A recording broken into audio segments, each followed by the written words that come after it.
मेरा नाम विक्रम है। उस रात की बात मैं आज तक किसी से नहीं कह पाया हूँ और शायद कह भी नहीं पाऊँ, मगर ये शब्द मेरे अंदर सालों से जमा डर और बोझ को हल्का ना कर सके। बाइक एक्सीडेंट के बाद सब कुछ जैसे अचानक बदल गया था।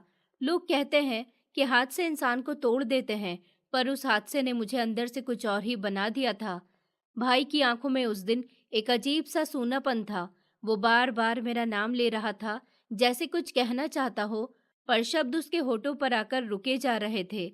घर के लोग घबराए हुए थे, डॉक्टर अलग अलग राय दे रहे थे और मैं चुप था, बहुत ज्यादा चुप, जैसे मेरे अंदर कोई खामोश फैसला जन्म ले चुका हो।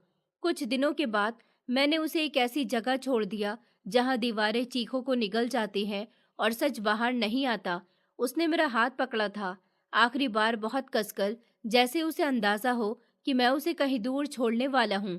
वो मुझे भाई कहकर पुकारता रहा और मैं हर बार अपनी नजरें चुरा लेता। फिर एक सुबह फोन आया। आवाज ठंडी थी और शब्द उससे भी ज्यादा ठंडे। मैं वहां पहुंचा जहां कभी उसे छोड़ा था। कमरा वैसा ही था, बस हवा में अब एक अजीब सी खामोशी थी, जैसे कोई कहानी अधूरी छोड़ दी गई हो। उसका सामान समेटते वक्त मेरे हाथ एक पुराने तकिए के नीचे पहुंचे, जहां कुछ छिपा था, जैसे किसी ने जानबूझकर उसे दुनिया की नजरों से बचाकर रखा हो। मेरी उंगलियां कांप रही थी, दिल की धड़कनें इतनी तेज हो चुकी थी कि मुझे खुद अपनी सांसों की आवाज सुनाई दे रही थी। एक चेक बुक थी और कुछ कागज थे, जिन पर सूखे हुए खून के निशान जैसे किसी आखिरी कोशिश की गवाही दे रहे हों। मैंने पढ़ना शुरू किया, लेकिन हर शब्द के साथ मेरी रूह में ठंड उतरती चली गई। जो मैं जानता था, शायद वो पूरा सच नहीं था, और जो सच सामने था वो अभी पूरी तरह खुला भी नहीं था। कागज के आखिरी हिस्से पर पहुंचा तो मेरी आंखें फैल गईं, जैसे किसी ने अचानक अंधेरे कमरे में रोशनी जला दी हो। पर वो रोशनी राहत की नहीं थी। उस पल मुझे पहली बार एहसास हुआ कि मैंने खेल जितना आसान समझा था उतना था नहीं, और असली बात तो अब शुरू होने वाली थी। क्योंकि उस कागज में लिखा हुआ नाम मेरी उम्मीद से बिल्कुल अलग था, और उस नाम के साथ एक ऐसी सच्चाई जुड़ी हुई थी जो मेरी पूरी दुनिया को हिला सकती थी। मैं उस सुबह शीशे के सामने खड़ा हुआ अपनी टाई ठीक कर रहा था, लेकिन सच कहूं तो मैं सिर्फ टाई नहीं ठीक कर रहा था, मैं अपने चेहरे पर फैली घबराहट को भी संभालने की कोशिश कर रहा था। आज ऑफिस में वो मीटिंग होने वाली थी, जिसका फैसला शायद सिर्फ एक प्रोजेक्ट का नहीं, बल्कि मेरी पूरी काबिलियत का होने वाला था। पापा ने साफ कहा था कि आज वो हम दोनों भाइयों में से किसी एक का प्रोजेक्ट फाइनल करेंगे और वही आगे कंपनी का हेड बनेगा। मैंने उस प्रोजेक्ट पर सिर्फ मेहनत ही नहीं की थी, मैंने अपनी नींद, अपनी भूख, अपनी शांति सब दांव पर लगा दी थी। पूरे एक महीने तक दिन और रात मैंने अपने लिए एक जैसे एक कर दिए थे। फाइलें मेरे बिस्तर तक आ गई थी, और सपनों में भी मैं फिगर्स और प्लानिंग देखता रहता। मुझे यकीन था कि इस बार पापा इंसाफ करेंगे। इस बार वो सिर्फ प्रभाकर के पापा नहीं, बल्कि मेरे भी पापा बनकर फैसला करेंगे। मैं कमरे से बाहर आया तो ड्राइंग रूम में पापा और प्रभाकर आमने सामने बैठे किसी सीरियस डिस्कशन में डूबे हुए थे, जैसे कोई राज पहले से ही तय किया जा चुका हो। मुझे देखते ही पापा ने अचानक प्रभाकर को खामोश करवा दिया। उस एक पल ने मेरे अंदर एक अजीब सा सन्नाटा भर दिया, जैसे मेरी मौजूदगी वहां अनचाही हो। प्रभाकर, जो अभी कुछ साल पहले ही फॉरेन से पढ़ाई करके लौटा था, सादे से अंदाज में बोला कि क्यों ना भाई से भी इस बारे में डिस्कस कर लिया जाए, ताकि मीटिंग में कोई परेशानी न हो। उसके लहजे में मासूमियत थी या बनावट, मैं समझ नहीं पाया, लेकिन पापा की आंखें अचानक सख्त हो गईं। उन्होंने उसे तीखी नजर से देखा और कहा कि बस चुप हो जाओ, ज्यादा बोलने की जरूरत नहीं है। और फिर मेरी तरफ मुड़कर ठंडे लहजे में बोले, विक्रम, तुम मेरे साथ ऑफिस चलो।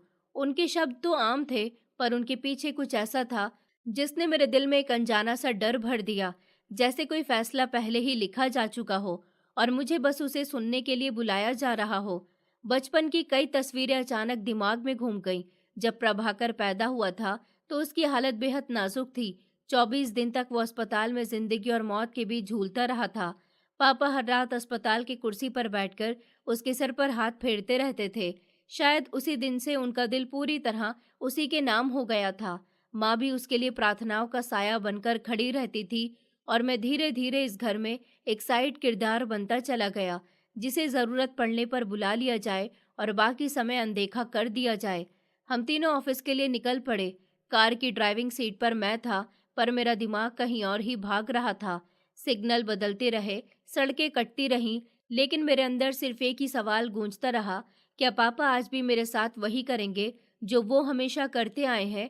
क्या मेरी महीनों की मेहनत एक बार फिर से किसी और की मुस्कान के नीचे दब जाएगी? दिल अजीब सा भारी हो गया था, जैसे कोई अनहोनी मेरे ठीक सामने खड़ी हुई हो और मैं उसे पहचान तो रहा हूँ, पर मानने को तैयार नहीं हूँ। मुझे लग रहा था कि आज की मीटिंग सिर्फ एक बिजनेस डिसीजन नहीं होगी, बल्कि ये तय करेगी कि इस घर और इस कंपनी में मेरी हैसियत आखिर है क्या। और शायद मुझे पहली बार ये एहसास हो रहा था कि खेल सिर्फ प्रोजेक्ट का नहीं है, यहाँ कुछ और भी दांव पर लगा है, जिसे मैं अभी पूरी तरह से समझ भी नहीं पा रहा हूँ।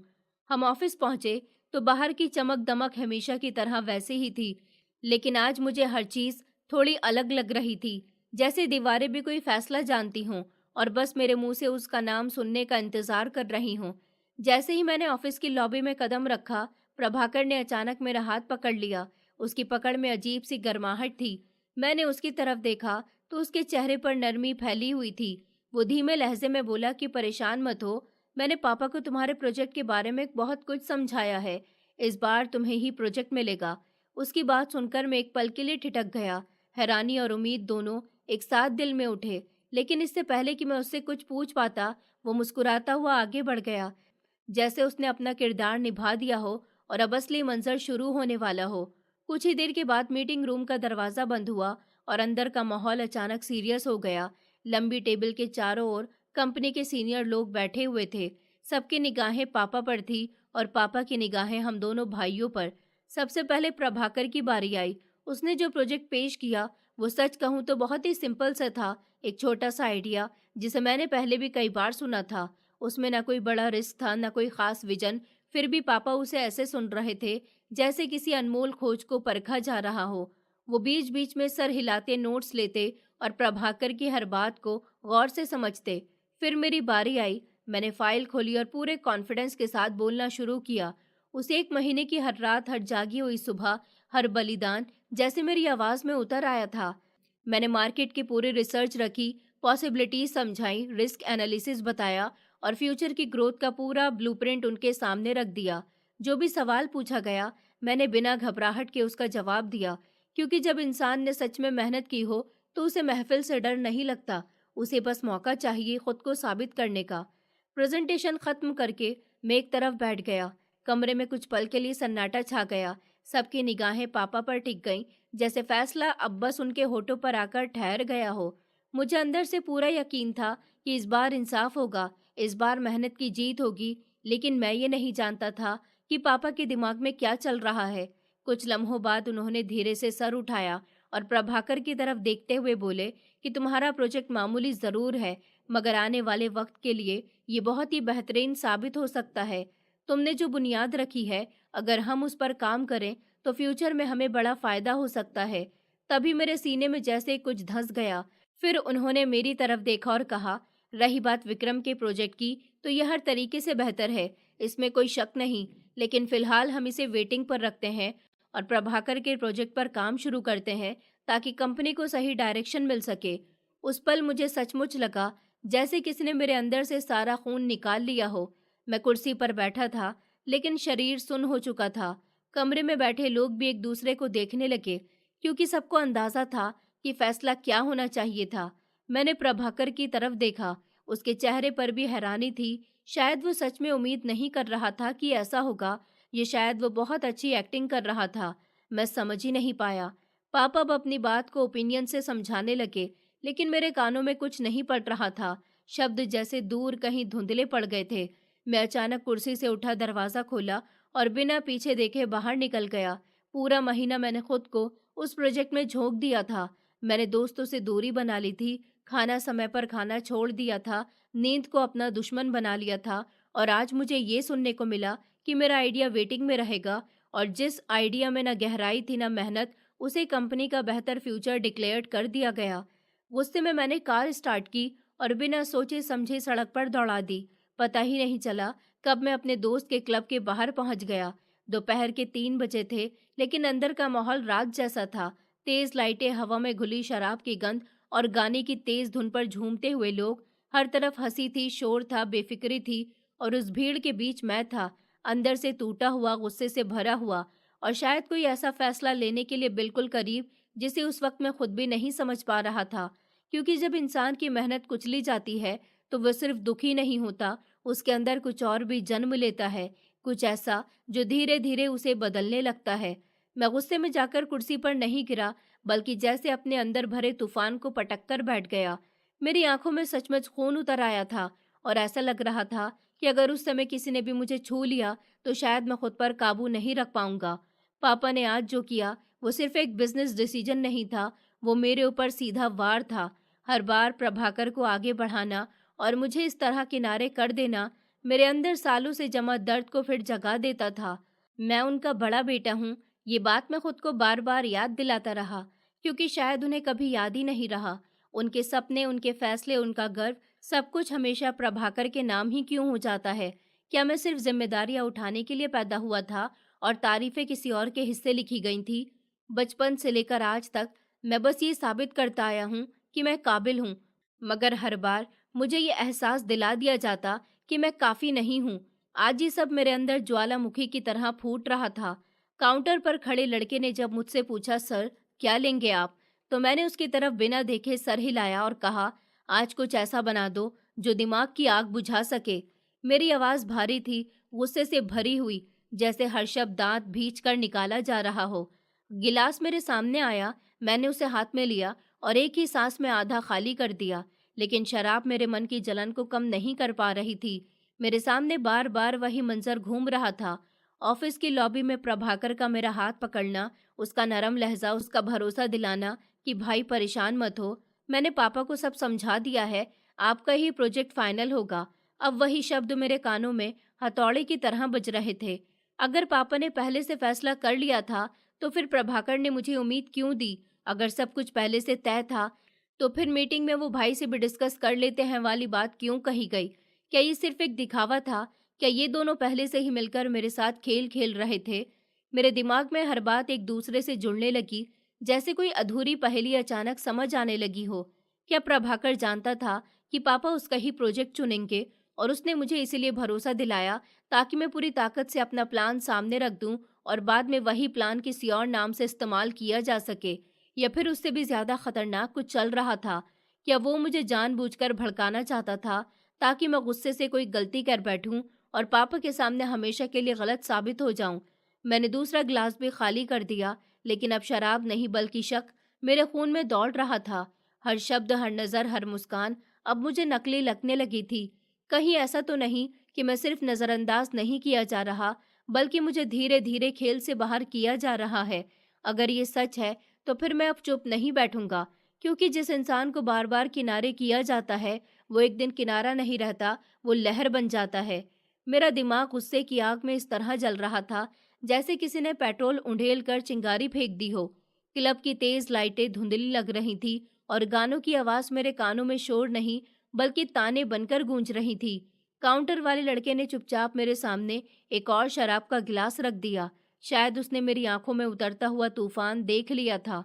मैंने गुस्से में गिलास उठाया और बिना एक पल रुके फिर से पूरी शराब एक ही घूंट में अपने हलक के नीचे उतार दी।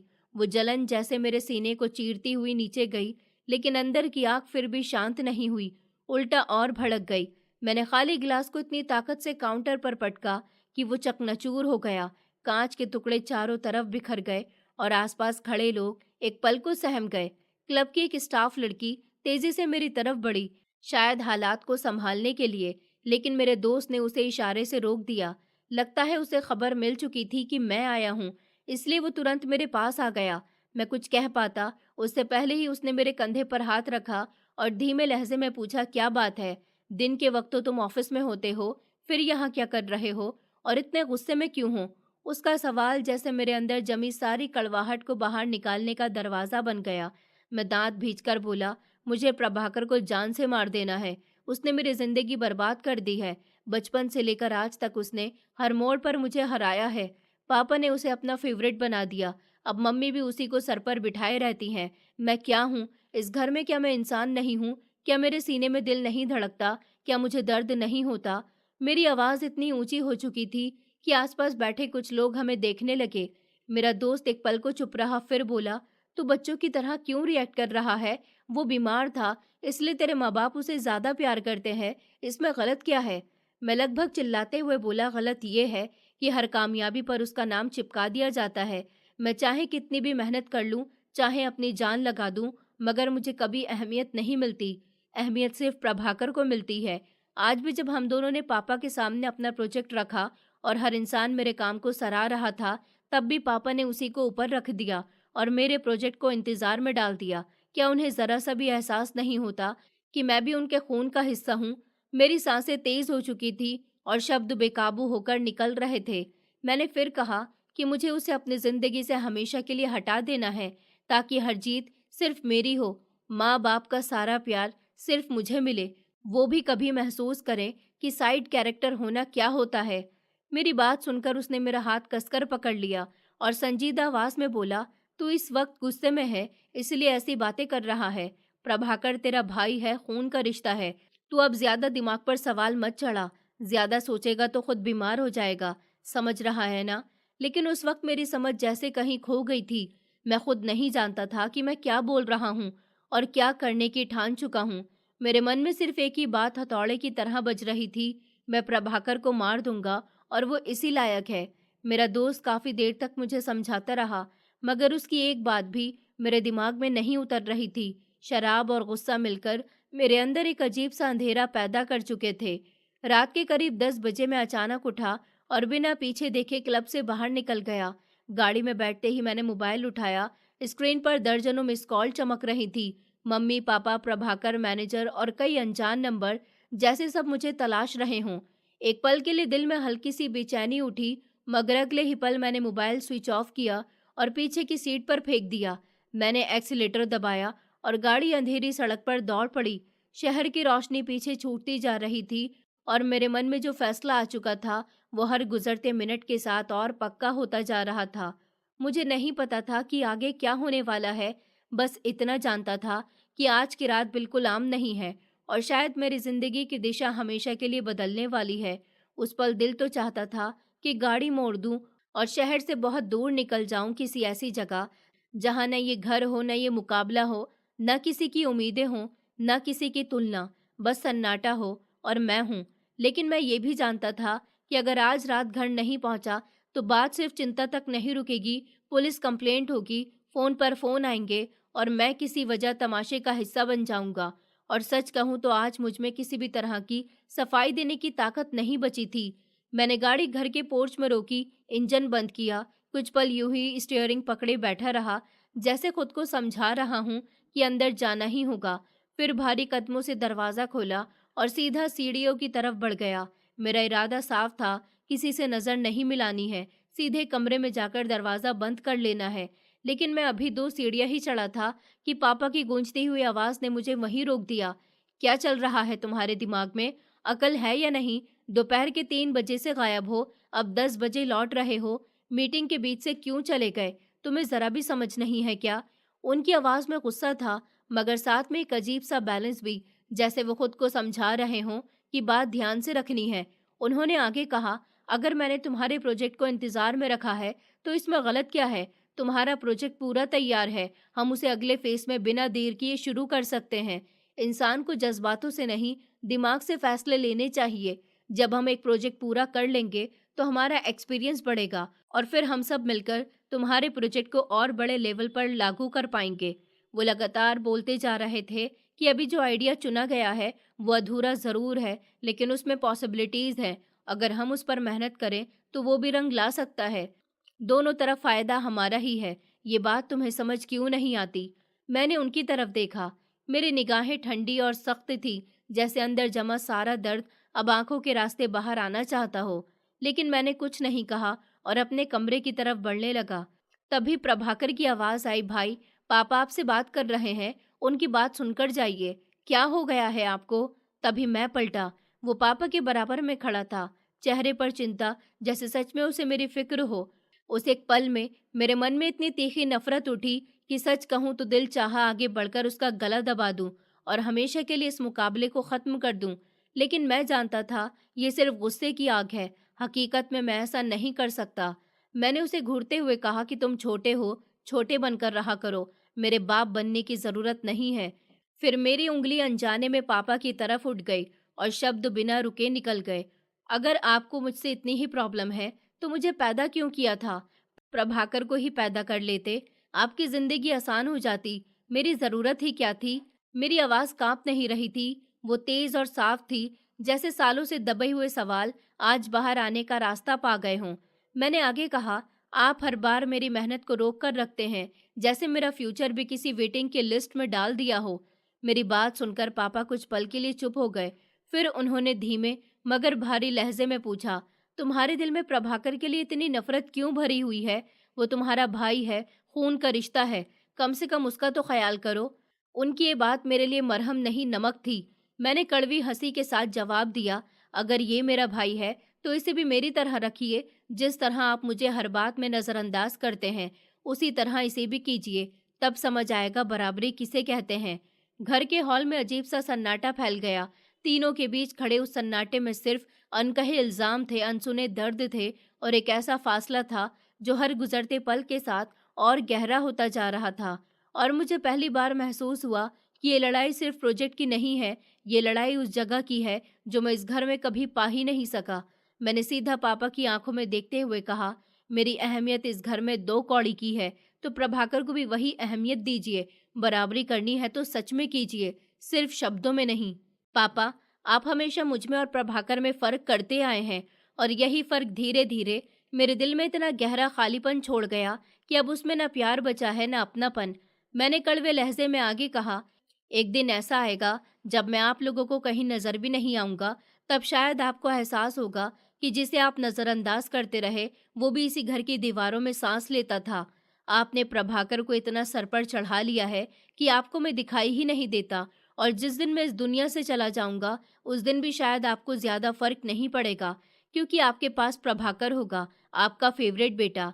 ये कहते हुए मेरी आवाज़ रोनेहार हो गई। मेरी आंखों में नमी उतर आई, लेकिन मैंने खुद को गिरने नहीं दिया। मैं नहीं चाहता था कि वो मुझे कमज़ोर देखें। मैंने मुश्किल से अपने होंठ भींचे और बिना किसी की तरफ देखे अपने कमरे की तरफ बढ़ गया। कमरे में दाखिल होते ही मैंने दरवाज़ा अंदर से बंद कर लिया, जैसे बाहर की सारी आवाज़ों को अपने से काट देना चाहता हूँ। दिल इतना भारी था कि सांस लेना मुश्किल लग रहा था। मैं धीरे धीरे दरवाजे के सहारे नीचे फिसलता चला गया और फर्श पर बैठ गया। मेरी उम्र 26 साल थी। मैं बिजनेस संभालने वाला समझदार आदमी कहलाता था। लोग मुझे जिम्मेदार कहते थे, मगर उस वक्त मैं खुद को एक छोटे बच्चे की तरह महसूस कर रहा था, जिसे बार बार ये जताया गया हो कि वो कम है, अधूरा है और किसी और जितना कभी नहीं हो पाएगा। काफी देर तक मैं यूं ही चुप बैठा रहा, फिर थक कर बिस्तर पर जाकर लेट गया। आंखें बंद भी की तो पापा के शब्द और प्रभाकर का चेहरा सामने घूमने लगा। अभी कुछ ही मिनट गुजरे होंगे कि खिड़की की तरफ हल्की सी आहट हुई, जैसे किसी ने धीरे से पर्दा हटाया हो। मैंने सर उठाकर देखा, प्रभाकर कमरे में दाखिल हो रहा था। उसकी ये पुरानी आदत थी, जब भी मैं नाराज होता वो चुपचाप मेरे पास आ जाता, मुझे मनाने के लिए, मुझे समझाने के लिए। उसके चेहरे पर हमेशा सच्ची फिक्र दिखाई देती थी। उसका दिल बड़ा था, इसमें कोई शक नहीं, लेकिन जो कमी मैंने उसकी वजह से महसूस की थी, जो जगह मुझे कभी नहीं मिली, जो प्यार हमेशा बट गया, उसे मैं कैसे भूल जाऊं? उसकी मौजूदगी ही मेरे लिए उस खालीपन की याद थी, और शायद यही वजह थी कि मैं उसे माफ नहीं कर पा रहा था, चाहे वो कितनी भी बार मेरे कमरे में क्यों ना आ जाए। कमरे में दाखिल होते ही वो हमेशा की तरह दरवाजे के पास खड़ा हो गया, फिर कमर पर हाथ रखकर बोला, आखिर तुम्हें हो क्या गया है? हर बात को सर पर क्यों चढ़ा लेते हो? हर बार सबसे नाराज हो जाते हो? तुम्हारे अंदर इतनी बेचैनी क्यों भरी रहती है? तुम्हें सच में परेशानी क्या है? उसका ये लहजा मेरे जख्म पर मरहम नहीं नमक छिड़क रहा था। मैं अचानक उठकर बैठ गया और उसे घूरते हुए बोला, क्यों आए हो तुम यहाँ? मेरे कमरे में तमाशा देखने के लिए, या ये देखने के लिए कि आज मैं कितना टूटा हूँ? तुमने मुझे क्या कहा था, याद है? तुम्हारे शब्द अभी भी मेरे कानों में गूंज रहे हैं। तुमने कहा था कि पापा मेरा ही प्रोजेक्ट फाइनल करेंगे, फिर वही पापा आखिरी पल पर बदल गए और हमेशा की तरह तुम्हें ऊपर रख दिया। इसका जवाब है तुम्हारे पास? मेरी आवाज़ ऊंची थी और शब्द बेकाबू। वो कुछ कदम आगे आया और बोला, कसम से भाई, पापा ने घर पर मुझसे यही कहा था कि हम आपका प्रोजेक्ट फाइनल करेंगे और मेरे वाले को इंतज़ार में रखेंगे। मुझे भी मीटिंग में वही उम्मीद थी, लेकिन उन्होंने आखिरी पल में अपना फैसला बदल दिया। इसमें मेरा क्या कसूर है? उसकी आंखों में सच्चाई थी या मैं देखना नहीं चाहता था? मैं तय नहीं कर पा रहा था। वो आगे बोला, आप एक बात सोचिए, अगर अभी मेरे प्रोजेक्ट पर काम शुरू हुआ तो 1 महीने के बाद आपके प्रोजेक्ट पर भी तो काम होगा। मेहनत तो दोनों पर बराबर ही लगेगी, कंपनी का फायदा भी हमारा ही होगा। फिर आप इतने मायूस क्यों हो रहे हैं? उसकी ये बातें मेरे अंदर आग लगा रही थी और मैं बिस्तर से उतरकर उसके बिल्कुल सामने आ गया और दांत भींचकर बोला, मेरे सामने खड़े होकर उनकी तरफदारी करने की जरूरत नहीं है। तुम खुद को मासूम मत दिखाओ, मुझे सब पता है। तुम्हारे दिल में खुशी के लड्डू फूट रहे होंगे। आज भी तुम जीत गए और मैं फिर से हार गया। मैंने उंगली उसकी तरफ उठाई और कहा, चले जाओ यहाँ से। मुझे तुम्हारी हमदर्दी की जरूरत नहीं है। मैं तुम जैसे लोगों के मुंह नहीं लगना चाहता। तुम और पापा दोनों दोगले हो, सामने कुछ और पीछे कुछ और बिल्कुल मतलबी हो। मेरे शब्द जहर की तरह निकल रहे थे। वो एक पल को चुप हुआ, फिर धीमे लहजे में बोला, ये सब आपके दिमाग का फितूर है। कामयाबी मुझे मिले या आपको, बात तो एक ही है। हम एक ही खून हैं, हम भाई हैं, एक ही माँ के पेट से पैदा हुए हैं। हमारी जीत भला अलग कैसे हो सकती है? उसने आखिरी बार कहा, आपको क्या हो गया है भाई? लेकिन उस वक्त मेरा दिमाग किसी भी बात को मानने के लिए तैयार नहीं था। मेरे अंदर सालों की तुलना, सालों की अनदेखी, सालों की जलन एक साथ सर उठा चुकी थी। और जब इंसान के अंदर जमा हुई नफरत बोलने लगती है तो सामने खड़ी सच्चाई भी झूठ लगने लगती है। शराब का नशा अब मेरे दिमाग पर पूरी तरह चढ़ चुका था। सोचने समझने की ताकत जैसे किसी ने छीन ली हो। गुस्सा मेरी रगों में आग की तरह दौड़ रहा था। मैं अचानक प्रभाकर की तरफ बढ़ा। उसका हाथ इतनी जोर से पकड़ा कि वो दर्द से चीख उठा। मैंने बिना कुछ सोचे उसे खींचकर दरवाजे की तरफ घसीटा और पूरे जोर से बाहर धकेल दिया। मेरी सांसें तेज चल रही थी और मैं उसे घूरते हुए बोला, अगर आगे से तुमने मेरे कमरे में कदम रखा तो अंजाम अच्छा नहीं होगा। मुझसे और मेरी जिंदगी से दूर रहो। मैंने दरवाजा उसके चेहरे के सामने इतनी जोर से बंद किया कि आवाज पूरे घर में गूंज गई। उस आवाज में मेरा गुस्सा, मेरी जलन, मेरी सालों की भड़ास, सब कुछ शामिल था। मैं वापस बिस्तर पर आकर गिर पड़ा। सर भारी था, दिल और ज्यादा भारी। कब करवट बदलते बदलते नींद ने मुझे घेर लिया, मुझे पता ही नहीं चला। सुबह करीब 9 बजे जोर जोर से दरवाजा पीटने की आवाज से मेरी आंख खुली। कुछ पल मैं छत को घूरता रहा, जैसे जिंदगी का मतलब वहीं लिखा हो। तभी मम्मी की आवाज आई, दरवाजा खोलो विक्रम। मैं लड़खड़ाते कदमों से दरवाजा खोलने गया। जैसे ही कुंडी हटाई, दरवाजा खुलते ही एक तेज थप्पड़ मेरे चेहरे पर पड़ा। उसकी गर्मी ने मुझे 2 कदम पीछे धकेल दिया। कानों में सनसनाहट भर गई। मम्मी की आंखों में गुस्सा था और आवाज में दर्द। वो बोली, क्या चल रहा है तुम्हारे दिमाग में? अपने ही भाई से नफरत कर रहे हो? क्या यही सिखाया है हमने तुम्हें? 26 साल के हो चुके हो, खुद को समझदार कहते हो और हरकतें देखो तो छोटे बच्चे जैसी। पूरी रात तुम्हारे पापा परेशान बैठे रहे, प्रभाकर ने एक पल आंख नहीं बंद की, और तुम हो कि घर में जहर घोल रहे हो। उनकी बातों ने मेरे अंदर दबा लावा फिर से जगा दिया। मैं लगभग चिल्लाते हुए बोला, ये सवाल मुझसे मत पूछिए, अपने पति से पूछिए। वो मेरे साथ ऐसा क्यों करते हैं? क्या मैं उनका बेटा नहीं हूँ? मैंने कब उनकी इज्जत नहीं की, कब उनकी बात नहीं मानी, कब उनकी उम्मीदों पर खरा उतरने की कोशिश नहीं की? फिर भी हर बार मैं ही क्यों पीछे रह जाता हूँ? मेरी आवाज कांप रही थी, मगर शब्द रुक नहीं रहे थे। मैंने कहा, अगर मुझे प्यार देना ही नहीं था तो मुझे इस दुनिया में क्यों लाए? मैं हर दिन उनकी नज़र में खुद को साबित करने की कोशिश करता हूँ, मगर हर बार फर्क होता है। हर बार प्रभाकर आगे खड़ा होता है और मैं पीछे छूट जाता हूँ। मम्मी ने सख्त लहजे में कहा, शर्म आती है मुझे तुम्हारी सोच पर। मैंने तुम्हें ऐसी परवरिश नहीं दी। बड़े भाई तुम हो, तुम्हें समझदारी दिखानी चाहिए। प्रभाकर से जितना प्यार है उतना ही तुमसे भी है, मगर तुम अपने मन में ही दीवार खड़ी कर चुके हो। तुम्हारी कितनी गलतियों पर पर्दा डाला गया है तुम्हें अंदाजा भी है। प्रभाकर ने कितनी बार तुम्हारी गलती अपने सर ले ली है ताकि तुम्हें डांट न पड़े।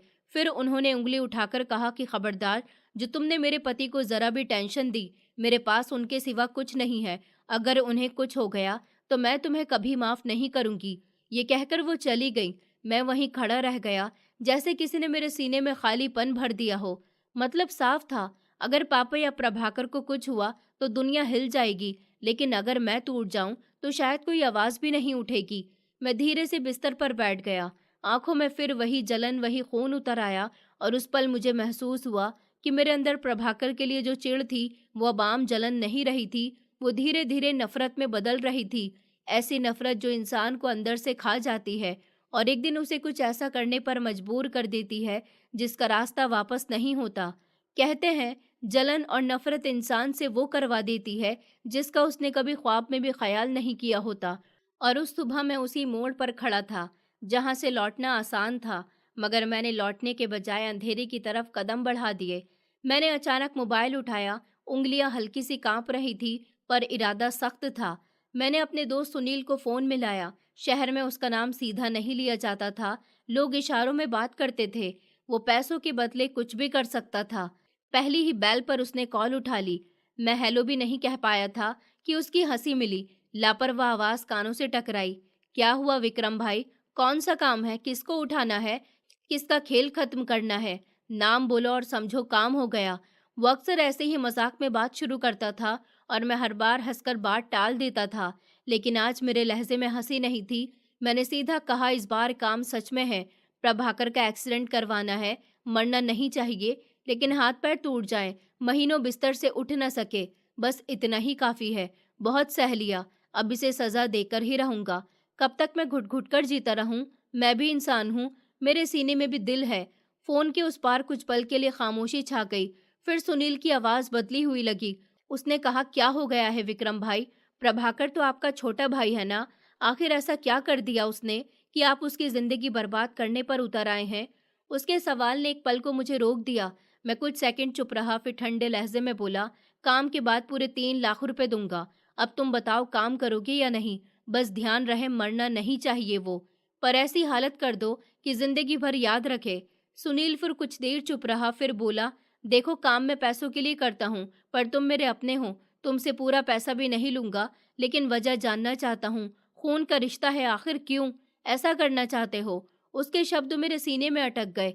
एक पल को दिल किया कि सब सच सच बता दूं, कह दूं कि ये जलन है, ये सालों की अनदेखी कमी है। लेकिन मैं जानता था अगर उसे लगा कि मैं सिर्फ भाई से जलकर ये कर रहा हूँ तो शायद वो पीछे हट जाए।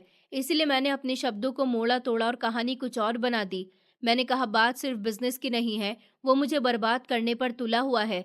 पापा को मेरे खिलाफ भड़काता है, मेरे हर काम में टांग अड़ाता है। आज उसने ऐसी चाल चली है कि मेरा फ्यूचर खतरे में पड़ गया। अगर अभी उसे सबक नहीं सिखाया तो वो मुझे पूरी तरह से खत्म कर देगा। मैंने अपनी आवाज में ऐसा गुस्सा भरा जैसे सचमुच मेरी जान पर बन आई हो।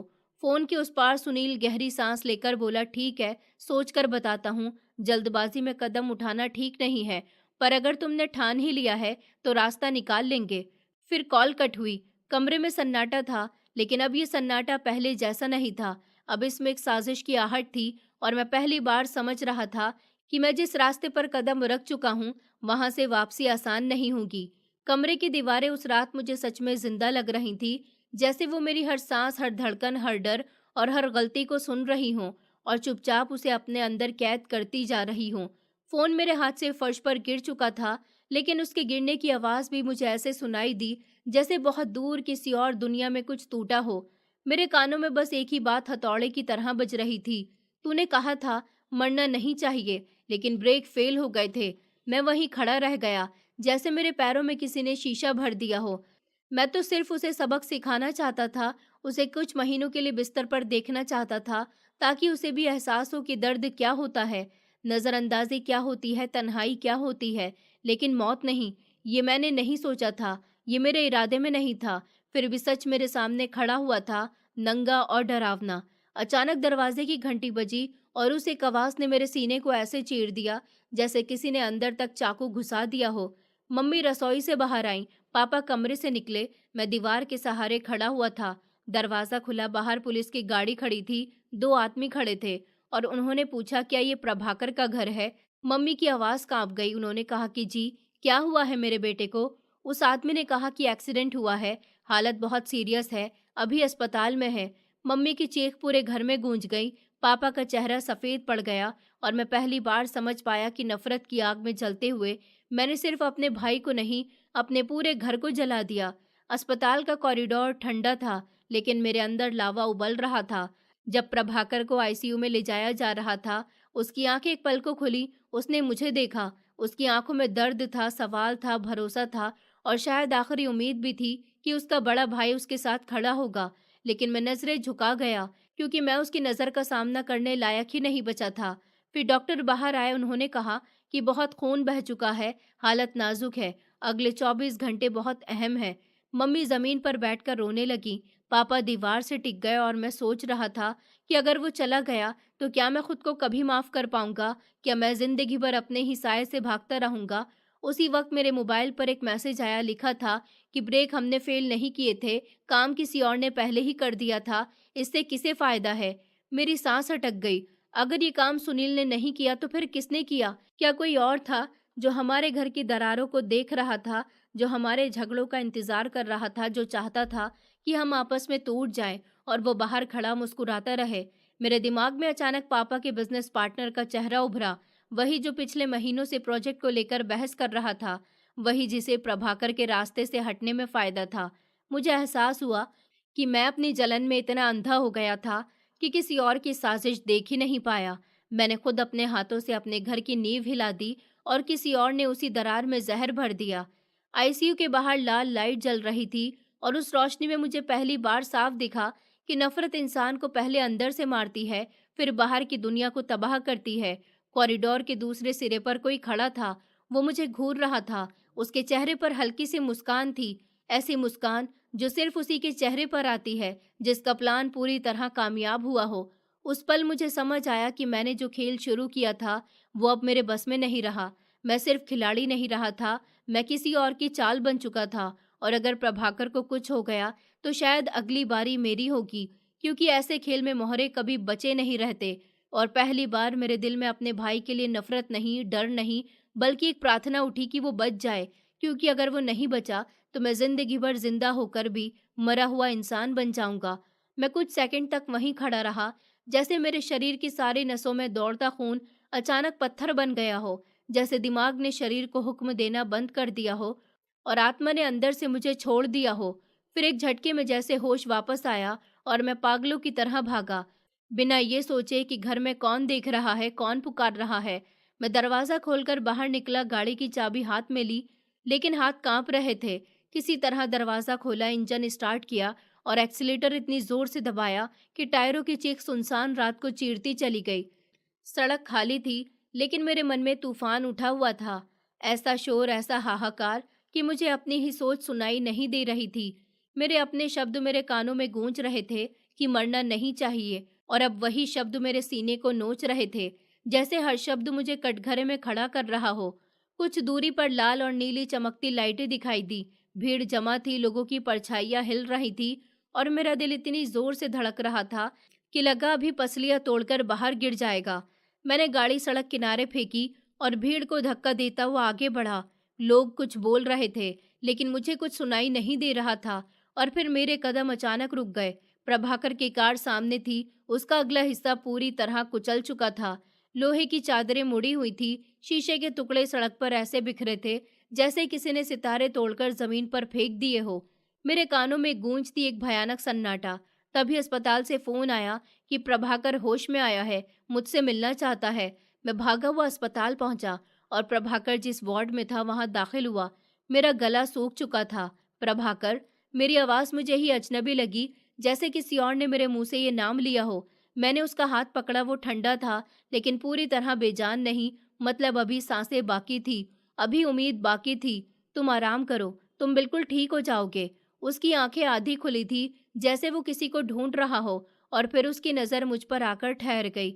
भाई, उस एक शब्द ने मेरे सीने को अंदर से फाड़ दिया। मेरी आंखों से आंसू ऐसे बह निकले जैसे बरसों से रोना जमा हो और अब बांध टूट गया हो। कुछ नहीं होगा, मैं हूं ना, ठीक हो जाएगा। मैं झूठ बोल रहा था और पहली बार मुझे अपने झूठ से इतनी नफरत हुई कि लगा खुद को थप्पड़ मार दूं। उसने बेहद मुश्किल से मुस्कुराने की कोशिश की, वही मासूम मुस्कान, वही भरोसा, वही अपनापन। आप आए, बस 2 शब्द, लेकिन उसमें इतनी सच्चाई, इतनी उम्मीद थी कि मैं अंदर से पूरी तरह टूट गया। मैं बस उसकी हर एक सांस गिन रहा था, जैसे हर सांस मेरे हाथ से फिसलती रेत हो। तभी उसकी सांसें उखड़ने लगी और नर्स ने जल्दी से डॉक्टर को बुलाया। तो उन्होंने मुझे बाहर जाने का कहा और बाहर आकर मैं दीवार से टिककर खड़ा रह गया। मम्मी का रोना पूरे कॉरिडोर में गूंज रहा था। पापा का चेहरा पत्थर की तरह सख्त था, लेकिन उनकी आंखों में डर साफ दिखाई दे रहा था। और मैं बस उस बंद दरवाजे को देख रहा था, जैसे उसके पीछे मेरी पूरी जिंदगी कैद हो। समय ने जैसे चलना छोड़ दिया था, हर सेकंड साल जैसा लग रहा था। करीब 1 घंटे के बाद दरवाज़ा खुला, डॉक्टर बाहर आए, हम सब उनकी तरफ भागे। मेरे होठ सूख चुके थे, गला जाम हो चुका था। कैसा है वो? डॉक्टर ने संजीदा नज़र से हमें देखा और कहा, हमने पूरी कोशिश की पर। इतना सुनते ही लगा मेरे पैरों के नीचे से ज़मीन खिसक गई। लेकिन उन्होंने आगे कहा, जान बच गई है। लेकिन मेरी सांसें वहीं अटक गईं। लेकिन क्या? ब्रेन पर बहुत गहरी चोट है, वो कोमा में है, और अगर होश आया भी तो पहले जैसा नहीं रहेगा। दुनिया फिर से घूमने लगी। वो जिंदा है, लेकिन शायद वही प्रभाकर नहीं रहेगा जो हर बार मुझे मनाने आता था, जो हर बार मेरे लिए खड़ा रहता था। मैं कुर्सी पर बैठ गया, सर दोनों हाथों में पकड़ लिया। आंसू रुकने का नाम नहीं ले रहे थे। मैंने उसे मारना नहीं चाहा था, बस हटाना चाहा था, अपनी राह से, अपने दर्द से, अपनी जलन से। लेकिन मैंने उससे उसकी पूरी जिंदगी छीन ली। डॉक्टर की आवाज़ फिर गूंजी, अगले 24 घंटे बहुत क्रिटिकल हैं। मैंने ऊपर देखा और पहली बार दिल से प्रार्थना निकली कि है ऊपर वाले, उसे बचा ले, चाहे मेरी ही सांसों की कीमत ले ले, मुझे सज़ा दे दो, लेकिन उसे वापस वही बना दो। क्योंकि अगर वो ऐसे ही रहा तो मैं ज़िंदगी भर खुद को कभी माफ़ नहीं कर पाऊंगा, और ये बोझ मुझे हर दिन हर पल जिंदा जलाता रहेगा। डॉक्टर के चेहरे की संजीदगी हर बीतते पल के साथ और भारी होती जा रही थी, जैसी उम्मीद मेरे सामने खड़ी हो और धीरे धीरे दम तोड़ रही हो। आईसीयू के अंदर भागदौड़ तेज हो चुकी थी। मशीनों की आवाज़ें पहले से ज़्यादा तीखी लग रही थी। बीप बीप बीप, हर बीप मेरे सीने पर चोट कर रही थी। और फिर अचानक वो लंबी सी सीधी आवाज़ गूंजी, बीप। उस एक आवाज़ ने मेरे दिमाग के अंदर जैसे सब कुछ तोड़ दिया। दरवाज़ा बंद था, लेकिन उस आवाज़ ने साफ कर दिया था कि अब कुछ भी पहले जैसा नहीं रहेगा। मम्मी वहीं ज़मीन पर गिर पड़ी, उनका गला फट गया था। नहीं, नहीं मेरा बच्चा। उनकी चीख कॉरिडोर की दीवारों से टकराकर वापस आ रही थी। पापा दीवार का सहारा लेकर खड़े रह गए। उनकी आंखों में आंसू थे, लेकिन जैसे रोने की ताकत भी छिन गई हो। और मैं बस दरवाजे को देख रहा था, बिल्कुल खाली नज़रों से, जैसे मेरे अंदर कोई एहसास बचा ही नहीं हो। कुछ मिनट के बाद दरवाज़ा खुला, डॉक्टर बाहर आया। इस बार उसने कोई लंबी बात नहीं की, उसने सिर्फ इतना कहा कि हमें अफसोस है, हम उन्हें बचा नहीं पाए। बस इतना। इन शब्दों ने मेरे अंदर जो बचा था उसे भी ख़त्म कर दिया। मम्मी बेहोश हो गईं, नर्सें उन्हें संभालने लगीं। पापा का चेहरा पत्थर जैसा हो गया और मैं धीरे से अपनी आंखें बंद करके खड़ा रहा। उस पल दिल के अंदर कुछ टूटा नहीं, बल्कि कुछ हमेशा के लिए मर गया। कुछ देर के बाद मैंने खुद को आईसीयू के अंदर जाता हुआ पाया। कमरा पहले से भी ज्यादा शांत था, मशीनें बंद थीं, बीप की आवाज़ गायब थी, और प्रभाकर अब सिर्फ एक शरीर था, बिल्कुल खामोश, जैसे उसने कभी मुझे भाई कहकर पुकारा ही ना हो। मैं धीरे धीरे उसके पास गया। हर कदम भारी था, लेकिन मेरी आंखों में आंसू नहीं थे। शायद आंसुओं का हक भी मैं खो चुका था। मैं उसके चेहरे के पास झुका और बहुत धीमी आवाज में कहा, अब सच में सब खत्म हो गया। आवाज में न दर्द था, न पछतावा, सिर्फ एक ठंडापन। लेकिन उसी पल उसके आखिरी शब्द मेरे दिमाग में गूंजे, भाई। मेरे सीने के अंदर कुछ जोर से धड़का, जैसे कोई जिंदा हिस्सा आखिरी बार जागा हो। तूने क्या खोया है? एक भाई जिसने आखिरी सांस तक तुझ पर भरोसा किया, एक इंसान जो मौत के दरवाजे पर खड़ा होकर भी तुझे देखकर मुस्कुराया। मैंने अपनी आंखें कसकर बंद कर ली और सर झटका। कमजोरी, ये सब कमजोरी है, मैंने खुद से कहा। मैं सीधा खड़ा हुआ, आखिरी बार उसकी तरफ देखा और मुड़ गया। दरवाजे की तरफ बढ़ते हुए मेरे कदम पहले से ज्यादा मजबूत लग रहे थे, क्योंकि अब मेरे रास्ते में कोई नहीं था, न कोई रुकावट, न कोई मुकाबला, न कोई प्रभाकर।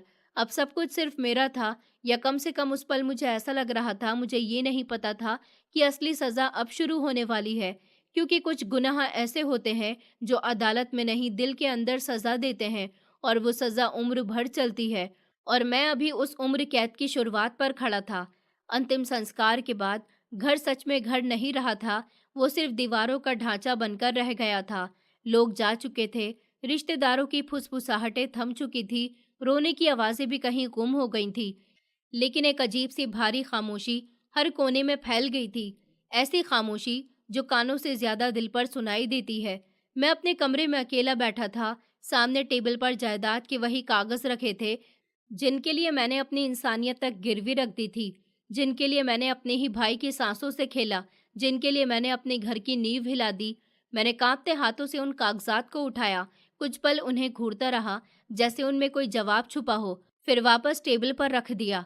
अजीब बात यह थी कि जिस चीज को पाने के लिए मैं आग बन गया था, आज वही मेरे सामने पड़ी थी, लेकिन मेरे अंदर कोई जीत का एहसास नहीं था, न खुशी न सुकून, बस एक खालीपन था।